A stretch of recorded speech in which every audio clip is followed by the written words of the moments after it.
Civil War and the Reconstruction period from his point of view as a Southerner who lived through it.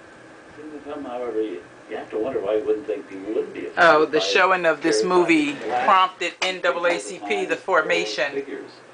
Controversy surrounding the film has never ebbed either. And years ago, the Directors Guild in Hollywood changed the name of its highest honor, which was the D.W. Griffith Award, to the DGA Life Achievement Award. They wanted to distance the organization from the stigma of racial intolerance, which is now so associated with Griffith's name that it's really overshadowed his accomplishments as a film pioneer. Up next, another son of film about the Civil War, this time Charles Ray, playing a soldier who has to come to terms with his fear of fighting on the battlefront during the war. Tonight on Turner Classic Movies. Oh, so that's what this channel is, The Coward. Charles Ray redeeming Interesting. himself as The Coward. Then Buster Keaton adapts the great locomotive chase for his comedic vehicle, The General. And Harold Lloyd is a textbook example of a grandma's boy. Find your favorites at TCM.com.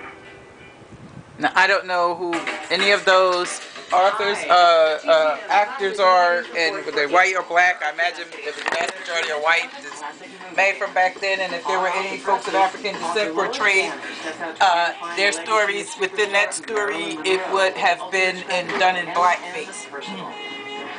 So it would not have been an actor for sure of African descent. Through a treasure trove of...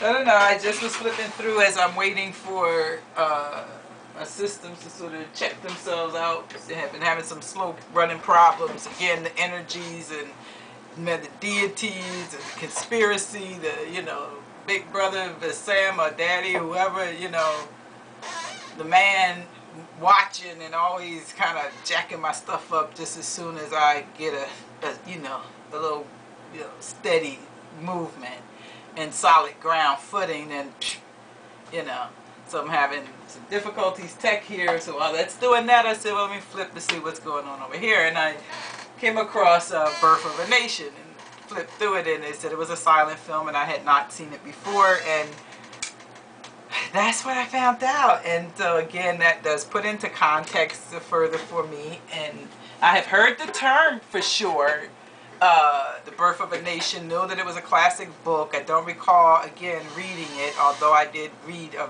whole lot as a child growing up in the 60s and 70s, but that was one I don't recall if I came across it.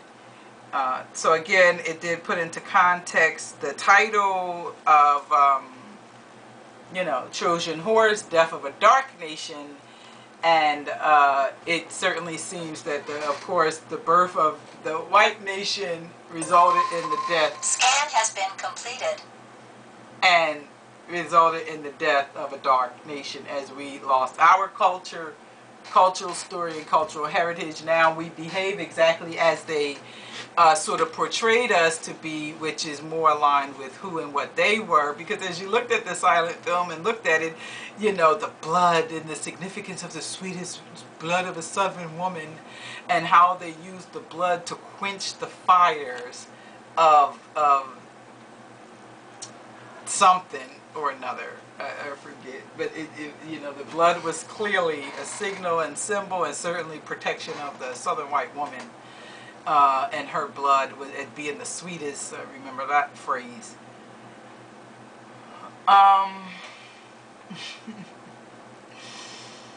And so that's what led me to that. And as I see this Turner Movie Classic channel, it seems to be several interesting things coming up, certainly that provides me an opportunity to learn, because I do listen to learn and make connections, and want to be able to do that in order to develop, devise, you know, the best potential solution to addressing the problem. So thanks, you know, for listening to me share here another episode of Abana's World, another here at AfrikaLive.com, working to heal from trauma and traumatic stress by remembering and telling the truth about terrible events. And that's all I have for now.